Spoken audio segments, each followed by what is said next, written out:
बहुत समय पहले मथुरा नगरी में कंस नामक अत्याचारी राजा का शासन था। कंस के अत्याचार से सारी प्रजा भयभीत थी। वह क्रूर, निर्दयी और स्वार्थी था। उसकी बहन देवकी का विवाह वसुदेव से हुआ था।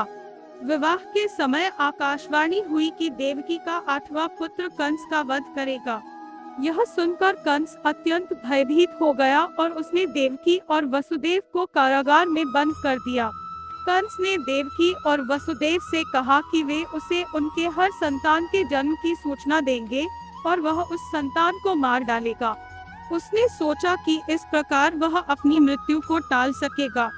देवकी और वसुदेव ने कंस की बात मानी और हर बार जब देवकी गर्भवती होती, कंस उसे मारने के लिए तैयार रहता। देवकी और वसुदेव का पहला पुत्र उत्पन्न होते ही कंस ने उसे निर्दयता से मार डाला। ऐसा करते करते उसने देवकी के 6 पुत्रों को मार दिया। लेकिन इस क्रूरता के पीछे एक पौराणिक कथा छिपी थी। कहा जाता है कि ये 6 पुत्र वास्तव में पहले देवताओं के श्रापित मुनि थे, जिन्हें कंस द्वारा मारे जाने का श्राप था। इस श्राप से मुक्त होने के लिए उन्हें मानव रूप में जन्म लेना पड़ा। उनकी हत्या से ही वे अपने पूर्व जन्म के श्राप से मुक्त हो सकते थे। कंस ने अपने जीवन और शासन को बनाए रखने के लिए यह कदम उठाया, लेकिन उसे यह समझ नहीं आया कि वह अपने कर्मों से अपने अंत को और अधिक नजदीक ला रहा था। हर बार जब वह देवकी के पुत्र को मारता, उसकी क्रूरता और बढ़ जाती, लेकिन उसके भय का अंत नहीं होता।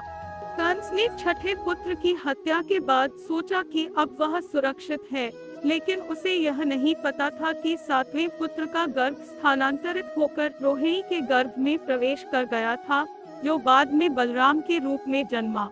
और जब देवकी के 8वें पुत्र का जन्म हुआ, तो वह कोई और नहीं बल्कि भगवान विष्णु के अवतार श्री कृष्ण थे, जिन्होंने अंततः कंस का वध कर उसे उसके पापों की सजा दी। इस प्रकार कंस की क्रूरता और अपने भय के कारण उसने देवकी के 6 निर्दोष पुत्रों की हत्या की, लेकिन उसका यह प्रयास व्यर्थ रहा और उसका अंत श्री कृष्ण के हाथों हुआ। यह कथा हमें यह सिखाती है कि अत्याचार और अन्याय का अंत निश्चित होता है, चाहे वह कितना भी शक्तिशाली क्यों न हो।